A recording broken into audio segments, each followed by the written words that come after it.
Hey guys, welcome back to the JPM Performance Channel. It is once again time for a shop tour, and we've got lots to talk about today in the shop. It is our first full week in March 7th. So we're starting to get some good weather. Going racing in 2 weeks with the Mazda 2 down to Texas, Eagles Canyon. So getting real close to finally getting to go racing. So all sorts of things to talk about. John and I are working on hats. We're going to be coming up with some pretty cool, I think pretty cool JPM hats. You can see it's got the full logo in the front and then of course the JPM on the back. We're working on some different options here and different sizes that will kind of be more universal for everybody. So expect to have some of that coming down the pipe here in a few weeks as well. Once again, viewer suggested for hats, and I know I've had a lot of customers ask me about that as well. So we'll see how that goes. Anyway, let's get into the shop tour. Big shocker. Hold on to your seats. Another NC Torsen rebuild for my favorite shop on the East Coast. So this is becoming just a bit of a par for the course, but to be honest, it's a kind of a nice little breakup for me in between all of the engines that we do. It's nice to kind of do some diffs now and then too. And I am getting more and more calls from just some of the viewers that see the shop tours about building their own differentials and sending those in. I've done quite a few of those as well, so I was always happy to help you guys out with things of that nature. So we've got a bunch of cars in the shop, new cars in the shop this week. It's up in the air, but as you can see, for any of you that were watching Facebook last week, you know that SCCA actually used this beautiful car, Jake Anton's car, as an advertisement for some of the Super Tours coming up. But Jake's car, this is his STL. It's a 99 Miata with a 1.6 in it for STL. And so it's here to be prepped for the season, get all the fluids changed, corner weight and alignment, get it on the dyno, make sure it's running good. Just a general season prep. So he's going to be going to Hallett, which is still about 6 weeks away, so we've got lots of time, but I've got a little bit of a list on that, so we'll get to working on that. Now, something near and dear to me. I'm always excited when this car shows back up into the shop. This is my first production Miata. Originally built it for Chris Bovis, and then I purchased it from him, and this is the car that I won my first 3 national championships in. And every time I see it, I just kind of get a little giddy because for me it's historic, of course, but it's also a really, really good car, and Taz Harvey currently owns it. So this car's got some really big lineage like I was talking about. So in my very first runoffs in this car, I beat none other than Steve Sargis for the championship. The second year I drove this car in F production, I beat Brian Lynn for a national championship. In the third year, I turned it into an E production car and beat Tom Thrash for my first E production national championship. And then the fourth year, we went to Elkhart Lake, and believe it or not, I was actually on the front row next to John Brackey. We ended up having a rain race that year, and most of us were on slicks. If you know the history of that race, that's the year that the late Sam Hawkius won. And but this car actually did a 29 over 10 years ago at Elkhart Lake, and a 29 today in E production is a really good lap time. So this is a really high quality car. Why is it here? That's because somebody is going to get the opportunity to own this car. Taz has tasked me in selling the car. And so what I've got going on here is the fiberglass nose had some rock chips, and so I sent it off to my painter to get it painted. Going to finalize the under tray, but this car, of course, is in full F production trim. So what I want to do is I want to talk about this. You haven't seen this car on my Facebook or Instagram posts or anything yet because I just got it, and it's not officially up for sale quite yet, because I want to get the nose done and all of that. But obviously it's got a low mileage JPM F production engine with all of the upgrades. It's got a Springfield dyno radiator, AFCO shocks.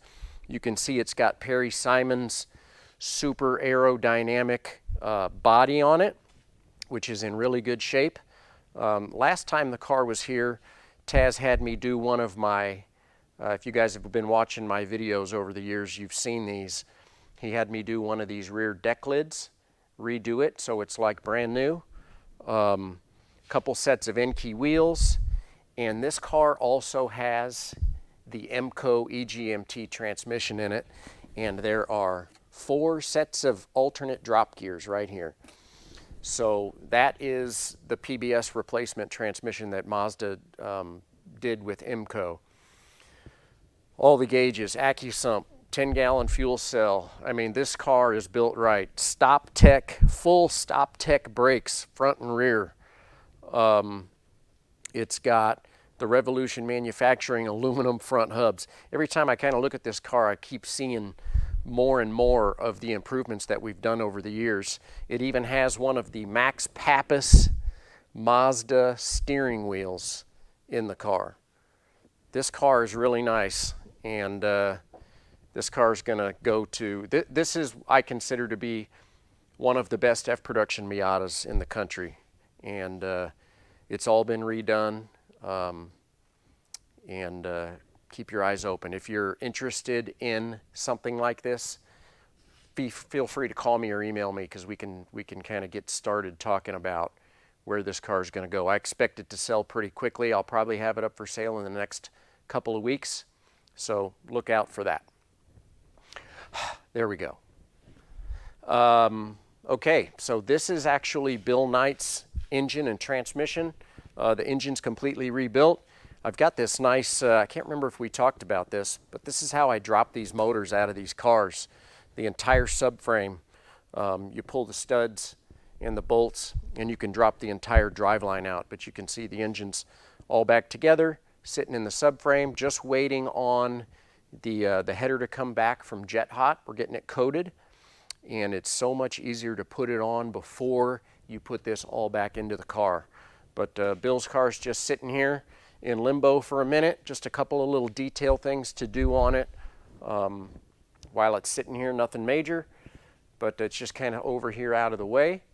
The T4 rental car is just kind of sitting there right now. I need to kind of get into prepping it, but like you say, I've still got 6 weeks before that first race. But that's kind of where we're at there. So I'm always working on fiddling with the Mazda 2, right? So we had talked about these baffle plates and windage trays. You can see I've got the windage tray mocked up on the bottom of the, this is like the girdle. These motors have the main caps built into the bottom of the girdle. And so we originally developed these windage trays to, why do you have a windage tray? It slows the oil down as it's going into the pan so it has a chance to de-aerate. And you can see I've got the pickup here. And I got these baffle plates going, and of course, while it fits the pan really nicely, it didn't fit the pickup tube quite right. So I'm whittling on this and getting this to fit, and then what I can do is I can get these all water jet so that they fit properly. This is just part of the development of what we're doing with this program. Oh, and the other thing I noticed when I was sitting in the car the other day, the dash, the AIM dash wasn't quite perfectly level. So I'm right in the middle of pulling that back out and modifying the mounts a little bit to get it just right. But honestly, I could race it the way it is right now, but I'm a little bit of a perfectionist, so kind of working on that. And then core engines, right? A couple more core engines came in, just kind of sitting here. A couple of VVT 1.8 Miata engines that we're going to be yanking apart here sometime this year. This is not a rush project. It's for something that we're going to be working on this summer. But they are sitting here, and still have the Manus stuff here, getting ready for teardown. So big super tour at Road Atlanta this weekend. Got a bunch of customers that'll be down there for that. Mike Taylor is actually, if you saw what happened to him at Sebring, he basically totaled his car. And in the last 4 weeks, he has sourced a chassis, put in a cage, stripped it, painted it, transferred all the pieces from the crashed car into the new chassis, and he will make Road Atlanta this weekend. Shout out to Mike Taylor. That's pretty badass, and that's pretty motivation. So he was doing way more than his 15 minutes a day over the last 4 weeks. So good job, Mike. But all sorts of guys are going down. Ken Kennard's going to be down there with his Integra. I saw Mason was entered. Got some other guys running an STL. I can't remember everybody right off the top of my head right now. But good luck to everybody if you're going to Atlanta, and enjoy that weekend. I'm just going to keep pushing. We are not going to have a shop tour next week because we've got some prior obligations with some other stuff. But the week after that, we should have one. And I'll be right in the middle of preparations for loading the Mazda 2 for the Eagles Canyon Raceway Majors race. And then, of course, we'll have a debrief after that. So we're getting close. Lots of stuff going on. Starting to get a lot of calls. The dyno's running a lot more. As it warms up, people are calling.